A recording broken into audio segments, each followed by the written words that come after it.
Brain. अब जो brain है, सबसे पहले तो आपको ये पता रहना चाहिए कि जो नर्वस सिस्टम है हमारे पास, वो एक्टोडर्मल डिराइव्ड है। वो किस तरह का है? एक्टो एक्टोडर्मल डिराइव्ड है जी। ओके। और ये हमारे पास जो हमारा ब्रेन है, फर्स्ट ऑफ ऑल आपको पता है ये पाया जाता है स्कल के अंदर, और इसकी प्रोटेक्शन की जा रही होती है दो चीजों के थ्रू। एक मेनेंजेस की 3 लेयर्स हैं, और दूसरा जो है वो आपको पता है सेरिब्रो स्पाइनल फ्लूइड यहाँ पर पाया जाता है, वो भी कुशन का काम करता है। और उसके अलावा जो क्रेनियम है, बोनी केस स्कल का, वो भी इसकी प्रोटेक्शन कर रहा होता है। तो फर्स्ट ऑफ ऑल हम यहां पर लिखते हैं इसकी प्रोटेक्शन जो है ये जी। तो प्रोटेक्शन कैसे होती है? हाँ जी, प्रोटेक्शन कैसे होगी? हाँ, इसमें हमारे पास जो है वो क्रेनियम इन्वॉल्व है जी, bony case of the skull.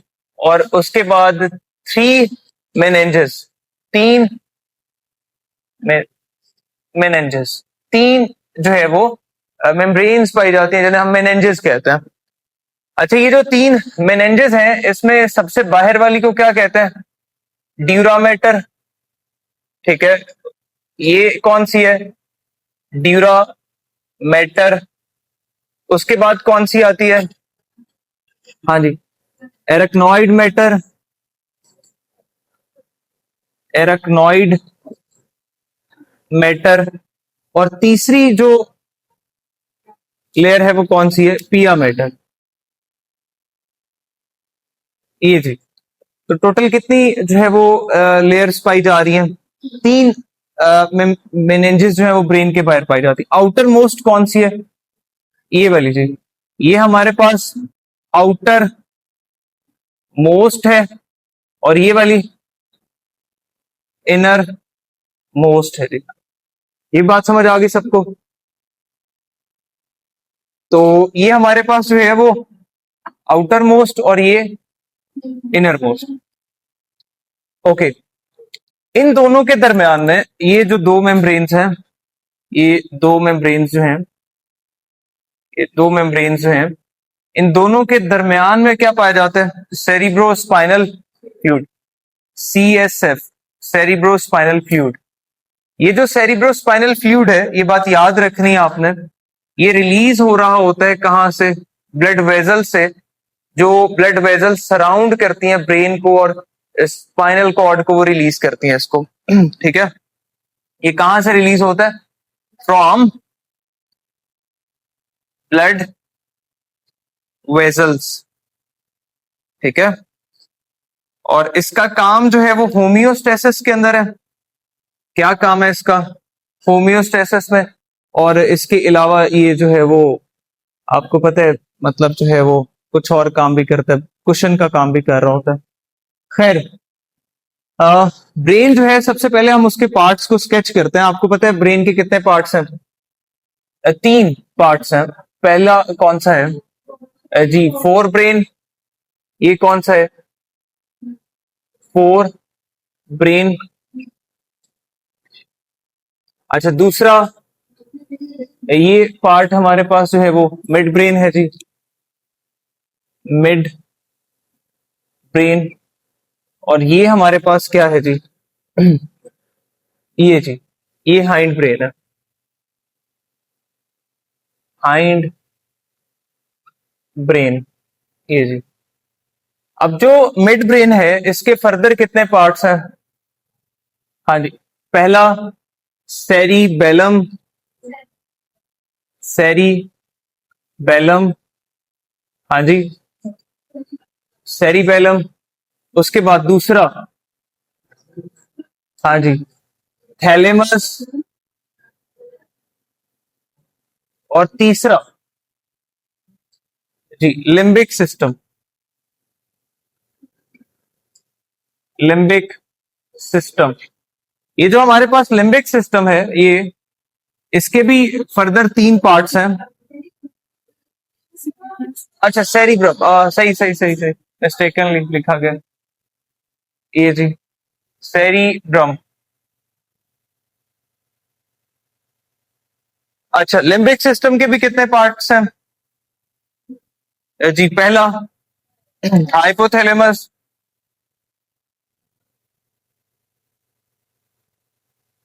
अच्छा उसके बाद दूसरा, हाँ जी, हिप्पोकैम्पस,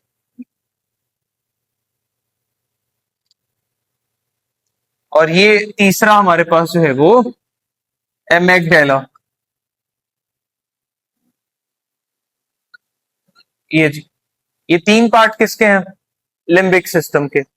और इसी तरह हाइंड ब्रेन के भी कितने पार्ट्स हैं? 3 ही पार्ट्स हैं। आप जरा उन्हें भी देख लें। उसमें सबसे पहला पार्ट कौन सा है जी?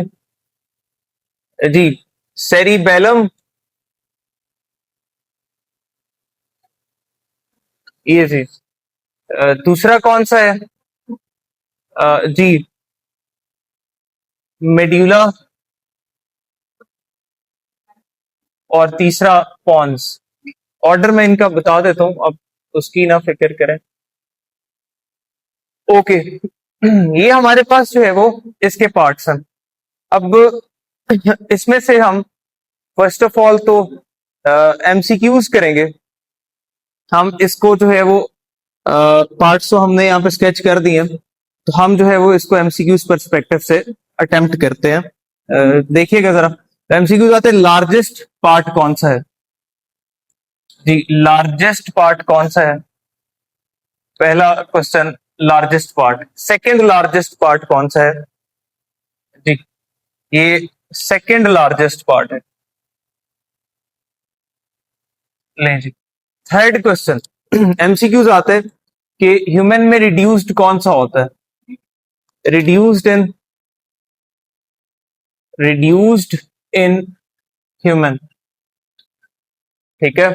एमसीक्यूज आता है कि बर्ड्स में मोस्ट डेवलप्ड कौन सा होता है? फोर्थ क्वेश्चन कौन सा है? हाँ जी, हमारे पास मोस्ट डेवलप्ड इन बर्ड्स। ये बात समझ आ गई? पॉइंट समझ आया जी? अच्छा, इसी तरह हमारे पास जो है सेरिब्रम के सेरिब्रल हेमिस्फेयर्स कितने हैं? 2 सेरिब्रल हेमिस्फेयर्स। हाँ जी, एक कौन सा है? राइट, और दूसरा कौन सा है? लेफ्ट। ये जी, एक हमारे पास है राइट और दूसरा लेफ्ट। ये बात समझ आ गई? अच्छा, अब ये हमारे पास जो राइट है और लेफ्ट है, एमसीक्यूज आता है कि इनको आपस में कौन सी चीज कनेक्ट करती है? हाँ जी, एक एक्सॉन का बैंड कनेक्ट करता है, जिसे हम क्या कहते हैं? ये जी, ये आपस में इनको कनेक्ट कर रहा होगा। हाँ जी, क्या कहेंगे उसको हम? Corpus callosum. ये बैंड ऑफ एक्सॉन है जो दोनों सेरिब्रम्स को आपस में, सेरिब्रल हेमिस्फेयर्स को कनेक्ट करता है। एक बात, दूसरी बात याद रखनी है कि ये वाला जो है राइट, ये वाला, ये हमारे पास कौन सा नंबर क्वेश्चन था जी? फिफ्थ क्वेश्चन था। अच्छा, इसी तरह हमारे पास आपने याद रखना है कि राइट सेरिब्रल हेमिस्फेयर किस बॉडी की साइड को कंट्रोल करता है?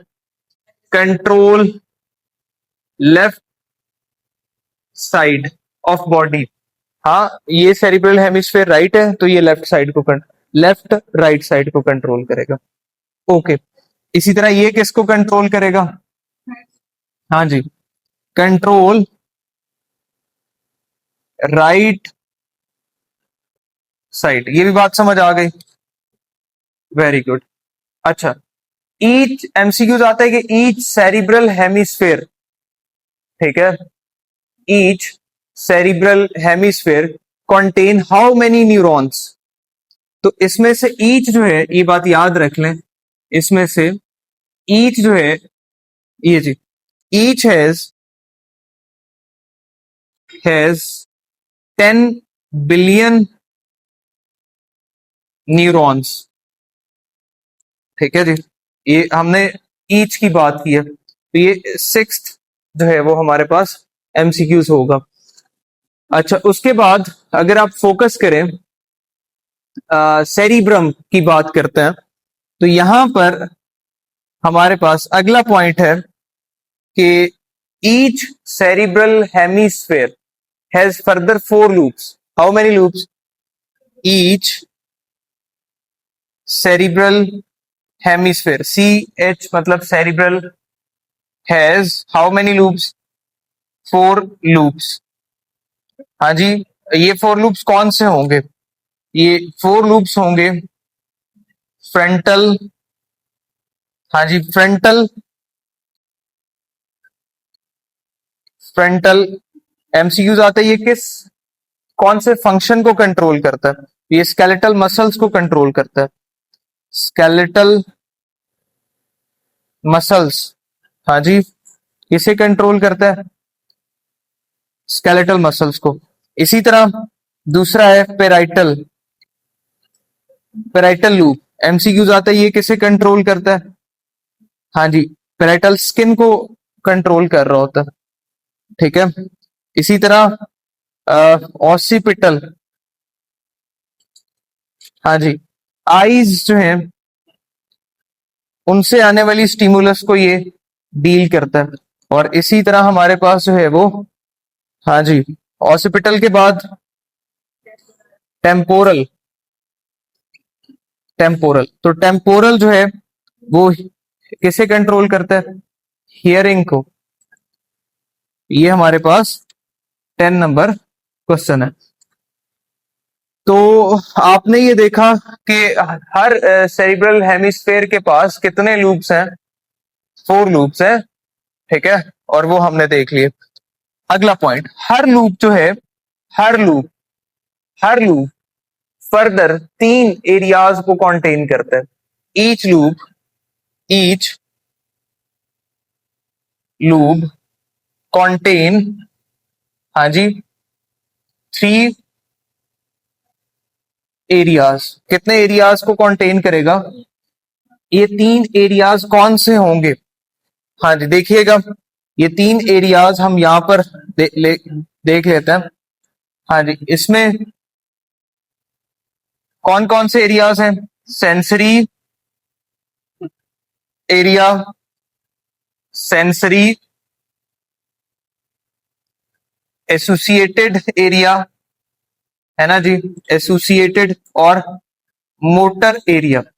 अच्छा, सेंसरी जो इंफॉर्मेशन को रिसीव करेगा, मोटर जो उसको प्रोसेस करेगा, और सॉरी एसोसिएटेड जो उसको प्रोसेस करेगा, और मोटर जो मैसेज को फॉरवर्ड कर देगा। हाँ, तो हर जो हमारे पास लूप है, जैसे फ्रंटल लूप है, इसके पास भी 3 एरिया, पेराइटल है, इसके पास भी 3 एरियाज। अच्छा, अब जो हमारे पास सेरिब्रम है, ये आपको क्या नजर आ रहा है? इसके फंक्शंस को अगर आप देखें तो आपको पता चलेगा कि इसके क्या फंक्शंस हैं। थिंकिंग, रीजनिंग, नहीं जी, रीजनिंग, जजमेंट, नहीं जी, ड्रीमिंग, वोलेंट्री एक्शंस, ठीक है, हाँ जी, कौन सी चीज? थॉट्स, है ना जी, थॉट्स, और इसी तरह के, इसी तरह एमसीक्यूज आता है, सुनिएगा, कि जो हमारे पास ये जी मिड ब्रेन और सेरिब्रम, ये 2 पार्ट्स हैं। मिड ब्रेन और सेरिब्रम के दरमियान में रिले सेंटर है, वो कौन सा है? थैलेमस, ठीक है जी, ये क्या है?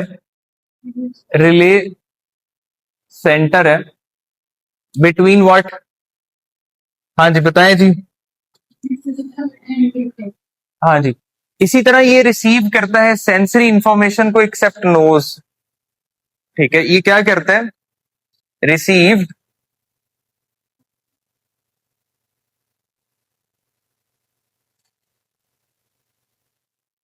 सेंसरी इंफॉर्मेशन एक्सेप्ट, हाँ जी, नोज, नोज के अलावा, ये सेंसरी इंफॉर्मेशन को रिसीव करेगा। याद रख लें, ये जो हमारे पास सेरिब्रम है इससे नीचे पाया जाता है क्या? तो थैलेमस जो है वो बिलो द, हाँ जी, सेरिब्रम। ये कहां पाया जाएगा? Below, below cerebrum. डन हो गया। अच्छा, अब आ जाए किस पे? हाँ जी, हाइपोथैलेमस पे। हाइपोथैलेमस जो है इसको उससे पहले आप लिम्बिक सिस्टम की लोकेशन को जरा देखिएगा। ये जो लिम्बिक सिस्टम है, ये जी लिम्बिक सिस्टम, ये बिलो द सेरिब्रम पाया जाता है, सेरिब्रम से नीचे, both side of thalamus, thalamus की दोनों साइडों पर, सेरिब्रम से नीचे। लाइक ये हमारे पास सेरिब्रम है, इससे नीचे यहां पर क्या पाया जा रहा है? थैलेमस। और थैलेमस की दोनों साइड्स पर, यहां पर और यहां पर क्या पाया जा रहा है? Limbic system. तो यही आप कहेंगे below cerebrum on both sides of what? बताइएगा। थैलेमस। ये जी, ओके। हाइपोथैलेमस बड़ा इंपॉर्टेंट पार्ट है, इसके बहुत सारे काम है। एमसीक्यूज आते हैं कि बॉडी के अंदर ऑस्मो रेगुलेशन कौन करवाता है? जी, तो आपने याद रखना है, 12 नंबर एमसीक्यूज है। कौन करवाता है ऑस्मो रेगुलेशन? एमसीक्यूज आता है कि बॉडी का थर्मो रेगुलेटर कौन है? जी, कौन है जी? थर्मो रेगुलेशन ये करवाता है ना जी। इसी तरह एमसीक्यूज आता है कि हमारे पास जो है वो स्लीप अवेक साइकिल को कौन कंट्रोल करता है? Sleep awake cycle. इसी तरह एमसीक्यूज आता है मेंस्ट्रुअल साइकिल को कौन देख रहा होता है? हाँ जी, मेंस्ट्रुअल साइकिल को। इसी तरह एमसीक्यूज आते हैं थर्स्ट को कौन देख रहा होता है? थर्स्ट प्लस हंगर, है ना जी। इसी तरह एमसीक्यूज आता है कि जो हमारे पास नर्वस कोऑर्डिनेशन और केमिकल कोऑर्डिनेशन में जंक्शन है, दोनों को जो जोड़ने वाला पॉइंट है वो कौन सा है? हाइपोथैलेमस। लिंक, जी, link nervous and chemical coordination. हाँ जी। इसी तरह, हाँ जी, ब्लड प्रेशर आप कह सकते हैं, लेकिन ब्लड प्रेशर को कंट्रोल करना इसका काम नहीं है। ब्लड प्रेशर को कंट्रोल करता है सेरिब्रम। आप यहां पर लिख लें कि ब्लड प्रेशर को कौन कंट्रोल करता है? सेरिब्रम। वो ऑस्मो रेगुलेशन में लिखा हुआ है। वाटर की कॉन्सेंट्रेशन को कौन रेगुलेट करता है? उस रेगुलेशन से ब्लड प्रेशर कंट्रोल हो रहा होता है।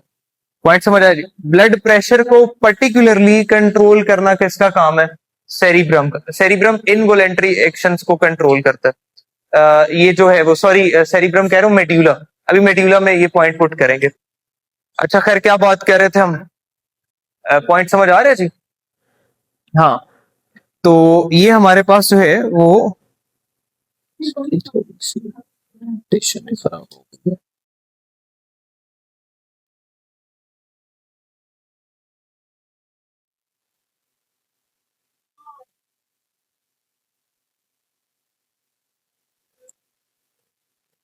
ओके, अब सुने जी, इसी तरह हाइपोथैलेमस के एक दो फंक्शंस और भी आपने पढ़ रखे हैं, लाइक जैसे ये एडीएच और वेजोप्रेसिन को प्रोड्यूस करवाता है, वो केमिकल कोऑर्डिनेशन में जो हम पढ़ते हैं वो यहाँ पर आप सुन लें, बस लिखने की जरूरत नहीं है।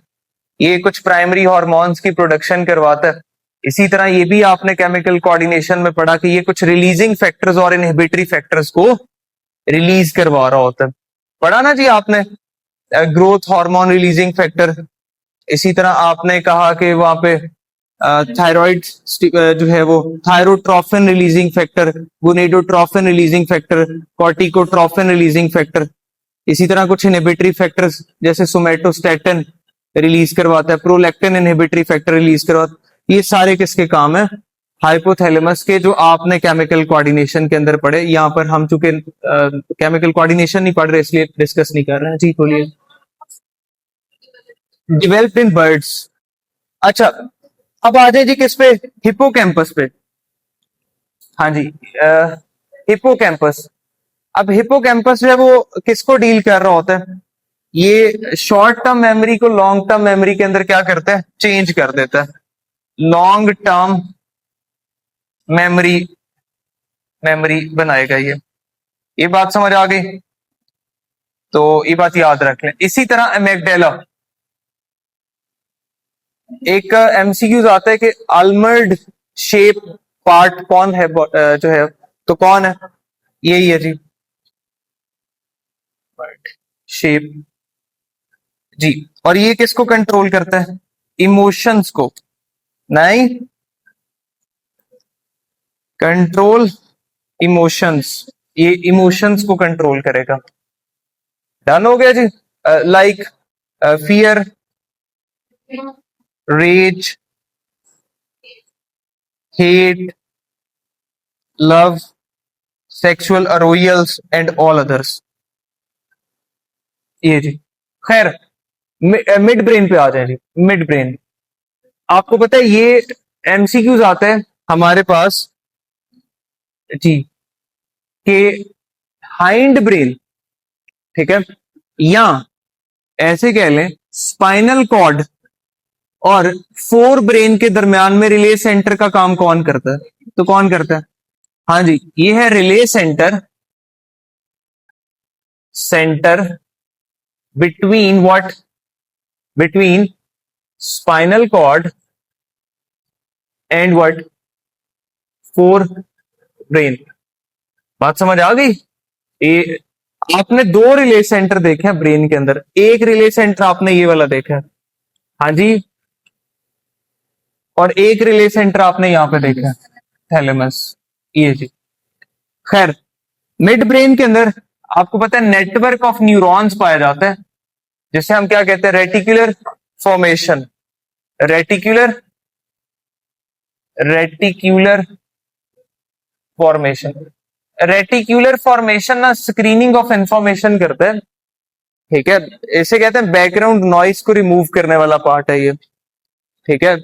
आप जो है वो बहुत सारी चीजें देखते हैं लेकिन सेव नहीं करते हैं, सेव सिर्फ जरूरी चीजें करते हैं अपने माइंड में, ऐसा है ना जी। गैर अहम गैर जरूरी चीजों को आप डिलीट कर देते हैं, ये काम आपका ब्रेन ऑटोमेटिकली करता है, ठीक है। और ये किसका काम है, मिड ब्रेन का काम है, ऐसे ये काम रेटिकुलर फॉर्मेशन कर रहा होता है। ये भी बात समझ आ गई, ओके। एक्टोडर्म से, ओके जी।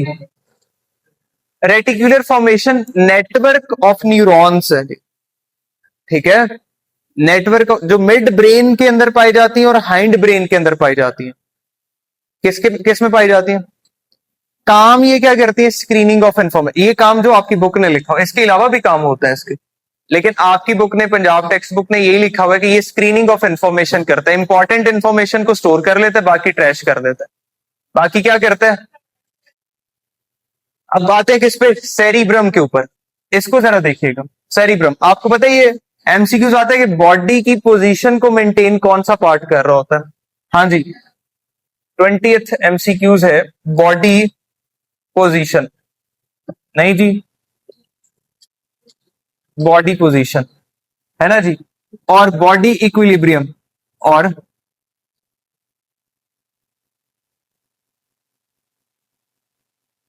ये जी, तो ये कौन सा पार्ट करेगा, सेरिबेलम। इसीलिए ये बर्ड्स के अंदर हाईली डेवलप्ड होता है, क्योंकि उनको जो है वो बहुत अनसर्टन कंडीशंस फेस करनी पड़ती है ना। जैसे आप देखें अभी आंधी चलना शुरू हो रहा है तो कौवे जलील हो जाएंगे, है ना, कोई इधर जा रहा है कोई इधर जा रहा है, फिर भी नहीं वो गिरते हैं, तो बैलेंसिंग करते हैं अपनी बॉडी को। मसल कोऑर्डिनेटेड मूवमेंट करवाना इसका काम है, ये क्या करवाता है, मसल कोऑर्डिनेटेड मूवमेंट, ठीक है जी। अगली बात, ये बड़ा इंपॉर्टेंट इसका एमसीक्यूज है कि बॉडी का कौन सा पार्ट है जो बिहेवियर्स को डेवलप करता है, सेरिबेलम, ठीक है, ये इंफॉर्मेशन को स्टोर करता है ताकि उनसे हम अपने बिहेवियर्स को डेवलप कर सकें, ठीक है। तो ये हमारे पास 21st एमसीक्यूज है कि ये store information for behaviour development. सही हो गया जी। लर्निंग के अंदर भी ये इंपॉर्टेंट है, ठीक है। लर्निंग में भी बुक ने लिखा हुआ है, जो बुक की लाइन है कि ये इंफॉर्मेशन को स्टोर करेगा बिहेवियर्स को डेवलप करने के लिए, और इसके अलावा ये जो है वो लर्निंग में भी इंपॉर्टेंट रोल प्ले करता है। खैर, देखिएगा मेड्यूला क्या करता है। मेड्यूला, मेड्यूला का पूरा नाम क्या है? मेड्यूला ऑब्लिंगेटा। हाँ जी, मेड्यूला, मैं यहां पे लिख देता हूं ऑब्लिगेटा। ये जी, मेड्यूला के बड़े इंपॉर्टेंट फंक्शंस हैं। मेड्यूला के बारे में आपने पढ़ा कि आप इसे रेस्पिरेटरी सेंटर कहते हैं। क्या कहते हैं?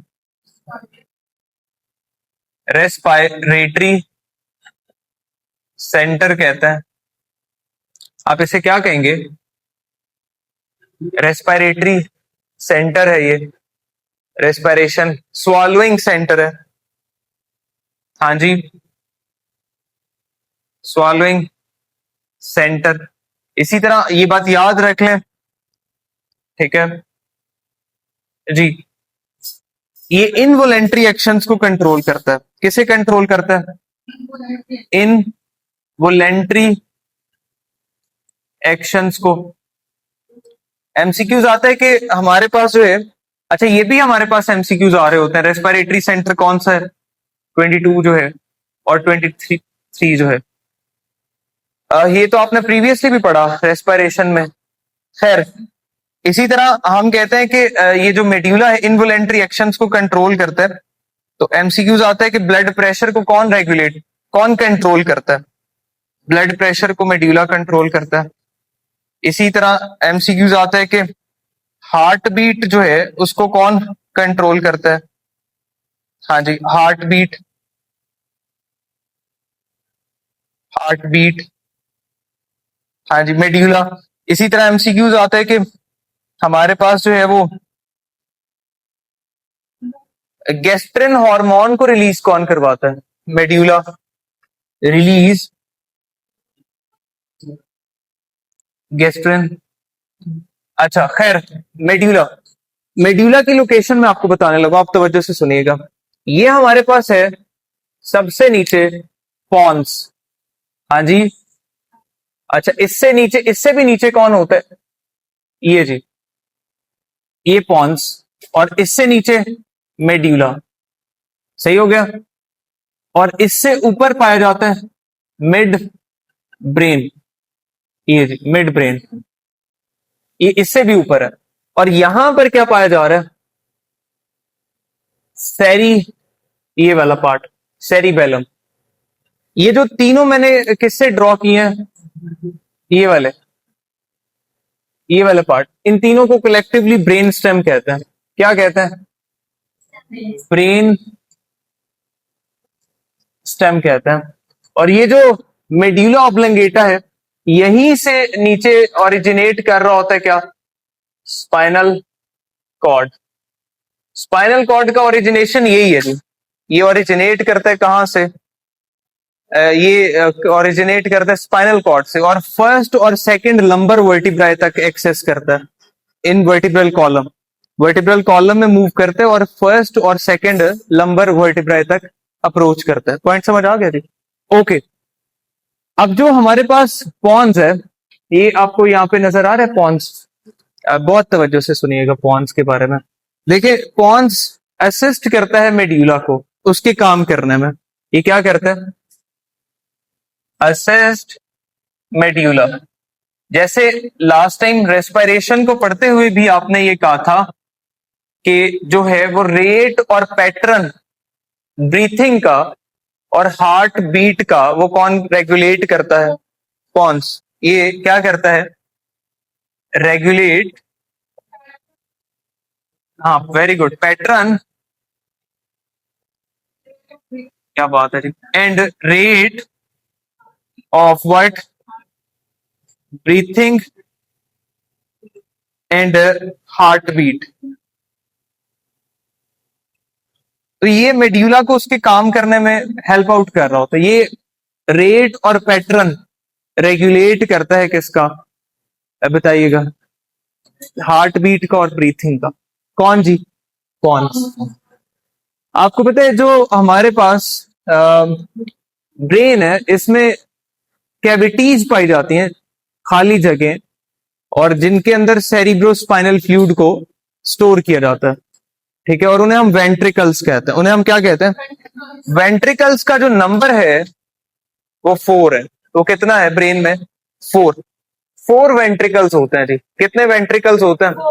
ये बात आपने याद रखनी है, यहाँ पे लिख देते हैं हम कितने वेंट्रिकल्स हैं। एमसीक्यूज, हाँ ये भी एमसीक्यूज आ रहा होता है। 4 वेंट्रिकल्स। कितने वेंट्रिकल्स हैं? इनकी लोकेशन को हम जरा देखते हैं, ये कहां कहां पर पाए जाते हैं। तो पहला और दूसरा वेंट्रिकल पाया जाता है सेरिब्रम और लिम्बिक सिस्टम के दरमियान में। कहां पे पाया जाता है? हाँ, ये फर्स्ट और सेकंड, ये मैं यहां पे लिख देता हूं। इसमें से आप देखिएगा, ये जी फर्स्ट और सेकंड, ये है फर्स्ट और प्लस सेकंड। इसकी लोकेशन क्या ठहरी? हाँ जी, बिटवीन व्हाट? सेरिब्रम